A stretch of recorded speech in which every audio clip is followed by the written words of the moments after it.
राजस्थान से जुड़ी हर खबर के लिए लाल सब्सक्राइब बटन दबाएं तथा खबर का नोटिफिकेशन सबसे पहले पाने के लिए इसके पास दिया गया घंटा जरूर दबाएं। श्री हनुमान बेनीवाल जी।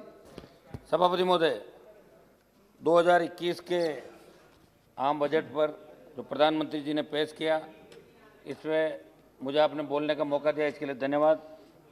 सभापति महोदय, पूरा देश देख रहा था कि कोरोना काल के बाद जो बजट आएगा, पहला बजट है, और इस बजट में जिसके अंदर देश का तमाम जो तबका है, आम आवाम, प्रत्येक सेक्टर पूरी तरह प्रभावित हुआ। और उसके बाद इस बजट जो सरकार ने पेश किया, टकटकी लगा के देश की जनता देख रही थी।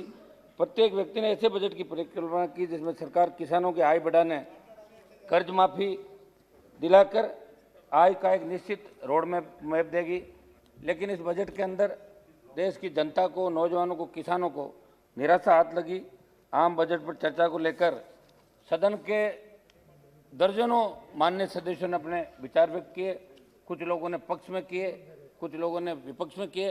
लेकिन मुझे बड़ा बुरा लगा कि प्रतिपक्ष के नेता बजट पे भाषण देने के लिए आए तो पूरा देश देख रहा था कि वो जो आपके प्रतिपक्ष नेता के नेता सुनो एक मिनट, तो वो भाषण देना है तो पूरा देश देख रहा था कि भाई कुछ न कुछ बात वो कहेंगे। लेकिन बजट पे बिना भाषण दिए मौन रह के चले गए। इसको भी पूरे देश ने अपनी आंखों से देखा है, क्योंकि इस देश की बर्बादी में कांग्रेस की भी बहुत बड़ी भूमिका है। और किसान जो आज दिल्ली की सड़कों पे 3 महीने से बैठा है, सभापति महोदय, 3 महीने से किसान बैठा है तीनों कृषि बिलों को लेके। प्रधानमंत्री जी जब कल बजट भाषण दे रहे थे, इनकी इच्छा तो है प्रधानमंत्री जी की बिल वापस लें, लेकिन कौन से रास्ते से लें, कहीं बिल वापस लेने से सरकार के हाथ तो नहीं हो जाए। और जो आंदोलन कर रहे हैं वो भी हमारे हैं, ये भी प्रधानमंत्री जानते कि ये वो लोग हैं जिन्होंने 120 seat Bharatiya Janata party NDA गठबंधन को दिलाई है। इस आंदोलन को आप हल्का नहीं लें, ये थकने वाले लोग नहीं हैं। 1000 साल तक लड़ाइयाँ लड़िए, इतिहास गवाह है। आप जितना इनको प्रेम से समझाओगे समझ जाएंगे, और अगर शक्ति दिखाओगे तो ये किसान रुकने वाला नहीं। सभापति महोदय, मेरी सरकार से अपील है कि जिद छोड़ें और इन सब लोगों की जो मांग है, तीनों कृषि बिल और खरीद एमएसपी पे खरीद की गारंटी का कानून लागू करें। ये सही बात है कि कांग्रेस ने एमएसपी पे खरीद की गारंटी का कानून और स्वामीनाथन आयोग की रिपोर्ट लागू नहीं करी, इसलिए कांग्रेस की यह हालत होगी। कोने में बैठी कांग्रेस, अकेले सुरेश जी बैठे, बताओ बाकी लोग कहाँ गए कांग्रेस के? लेकिन इस अजय है क्या आप लोग? ठीक है, मैं बीच में हूँ साहब, मैं तो थर्ड फ्रंट, तीसरा मोर्चा है मेरा। सभापति महोदय, सुरेश जी तीसरा फ्रंट, मैं कह रहा हूँ आप अकेले ही बैठो, बाकी कहाँ गए? Kindly address to chair. सभापति महोदय, मेरा ये था कि कांग्रेस जिस राह पे चल पड़ी उस पर अगर एनडीए भारतीय जनता पार्टी चल पड़ेगी तो फिर किसान किसकी तरफ? प्रधानमंत्री ने कहा कि मोदी है तो मौका है, कर लो आंदोलन उसके सामने किया जाता है जिससे उम्मीद होती है। और प्रधानमंत्री जी ने देश के जवान और किसानों को जगह दिया। 2014 और 19 के अंदर देश के अंदर इन्होंने कहा कि किसान की आय दुगुनी करेंगे, 3 गुनी करेंगे, 4 गुनी करेंगे। और किसान इस बात को सच मान बैठा, आपको वोट भी दिया। और पहली बार शायद भारतीय जनता पार्टी को स्पष्ट बहुमत मिला, 303 सीट मिली। इसलिए हमारे एनडीए के जो साथी थे उनको भी आपने धीरे धीरे करके और कभी हम 303 है, इसलिए आप जाओ, आपकी अभी फिलहाल हमें आवश्यकता नहीं है, चॉइस में देखेंगे जरूरत पड़ेगी तो। ये करके आपने धीरे धीरे जिसके अंदर प्रधानमंत्री जी कहते थे कि हमारा परिवार है, पहले अकाली गए, पहले शिवसेना गई, अकाली गए, आरएलपी, मेरा तो छोटी पार्टी एक ही मेंबर हूँ साहब। और मैं तो इस किसान आंदोलन के अंदर पॉलिटिकल माइलेज लेने के लिए किसी दूसरे बॉर्डर पे नहीं गया था। राजस्थान के अंदर किसानों का आंदोलन, जब पंचायत चुनाव के अंदर हम गए, 17 जिलों के अंदर डिमांड थी कि तीनों कृषि बिल वापस लिए जाए, संपूर्ण स्वामीनाथन आयोग की रिपोर्ट लागू करने का प्रयास जरूर किया इस सरकार ने। 6 से 14 के अंदर कांग्रेस के समय भी रिपोर्ट पड़ी थी, लेकिन कांग्रेस ने लागू नहीं की। आप संपूर्ण स्वामीनाथन आयोग की रिपोर्ट लागू करें, ये देश का किसान चाह रहा है और किसान शांति से आंदोलन कर रहा है। सभापति महोदय, 200 से ज़्यादा जानें किसानों की चली गई। ये वो सब लोग हैं जो समय समय पे आपकी सरकार बनाने के अंदर इन्होंने ज़बरदस्त सहयोग भी किया। और मेरी अपील है कि तीनों कृषि बिल वापस लें। जब आप होल्ड कर रहे हैं, पहले आपने कहा कि हम जन जागरण अभियान चलाएंगे, मंत्रियों को भेजा, सांसदों को इलाकों में भेजा, वहाँ भीड़ ही नहीं हुई आपके, कहीं 500, कहीं 1500, कहीं 2000 की भीड़ हुई। तब जाके कहा कि ये बंद करो अपने, देखेंगे आगे क्या होगा। तो सभापति महोदय, आपने कहा अमेंडमेंट करेंगे, अगर सही था तो अमेंडमेंट किस बात का? फिर कहा होल्ड कर लो। सही है तो होल्ड क्यों करवा रहे हो आप? हम कोई छोटे किसानों के खिलाफ नहीं है, लेकिन कम से कम देश आपको देश के किसानों ने, जवानों ने देश के सत्ता के शिखर पर इस भरोसे पे बिठाया कि देश को एक नई दिशा मिलेगी। 50-60 साल का जो एक भ्रम जाल था उससे देश को बाहर निकालेंगे प्रधानमंत्री जी, और आप अपने ही लोगों को उठा के और इस तरह सड़कों में बिठा दोगे।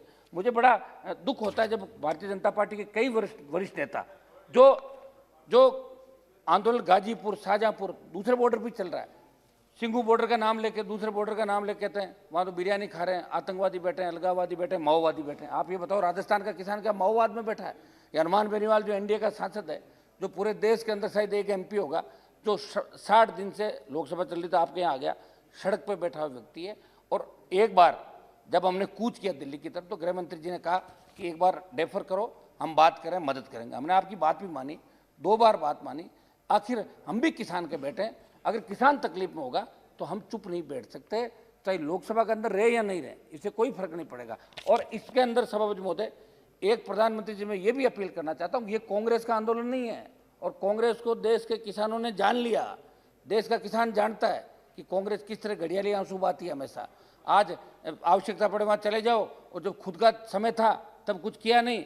हाँ, ये बात सही है कि प्रधानमंत्री जी से लोग उम्मीद करें, और प्रधानमंत्री जी को बड़ा मन रख के इन किसानों को मनाना चाहिए। तीनों बिल वापस लेने, जब होल्ड कर रहे हो तो वापस ले लो, इसमें कोई बहुत बड़ा फर्क नहीं पड़ता। 2-3 मिनट ठीक बोल रहा हूँ ना साहब, 1 मिनट 2-3 मिनट टाइम देवा अपना।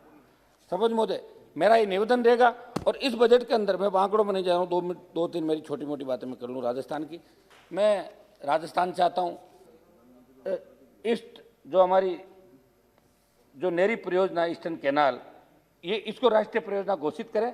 इससे झालावाड़, बारां, कोटा, बूंदी, सवाई माधोपुर, अजमेर, टोंक, जयपुर, दौसा, करौली, भरतपुर और धौलपुर सहित 13 जिलों में 2051 तक पेयजल की उपलब्धता के साथ कुन्नू, पार्वती, काली सिंध, मेज नदी के मानसून के समय अधिशेष पानी को बनास, मोरेल, बाणगंगा, गंभीर, पार्वती एवं काली सिंध नदियों में पहुंचाने की कल्पना इसके अंदर ईस्टर्न कैनाल के अंदर की गई थी, जो केंद्र में लंबे समय से विचाराधीन है। हमारे जल शक्ति मंत्री भी यहाँ विराजे हैं, इनका भी ध्यान में आकर्षित करूंगा। सभापति महोदय, अगर इस योजना को 26 बड़ी व मध्यम सिंचाई परियोजना के साथ 0.8 हेक्टर वर्तमान तथा 2 लाख हेक्टर सिंचित क्षेत्र नया विकसित इस योजना से होगा। इसमें 67,615 हेक्टर जमीन की जरूरत पड़ेगी, जिसमें 29,422 हेक्टर निजी भूमि पे आबाद करनी पड़ेगी, और लागत 37,247 करोड़ रुपए आंकी गई है। इसकी डीपीआर भारत सरकार को भेजी गई। बहुत बहुत धन्यवाद बेनीवाल जी। मात्र 1 मिनट लूंगा सभापति महोदय, अगर ये योजना और ये 13 जिलों के अंदर ईस्टर्न कैनाल आ जाती है तो राजस्थान का किसान भी पंजाब और हरियाणा के किसान की तरह हरा भरा होगा, मजबूत होगा, उसकी आर्थिक स्थिति बढ़ेगी।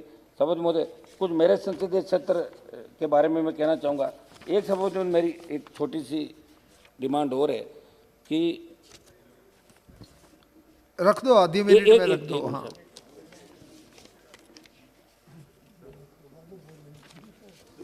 एक मेरा था साहब कि पेट्रोल और डीजल के दाम लगातार बढ़ रहे हैं, किसान की उपज का दाम नहीं बढ़ रहा है, पेट्रोल डीजल 100 का आंकड़ा छू रहा है। तो आप भी जो केंद्र सरकार टैक्स लगाती है उसको कम करें।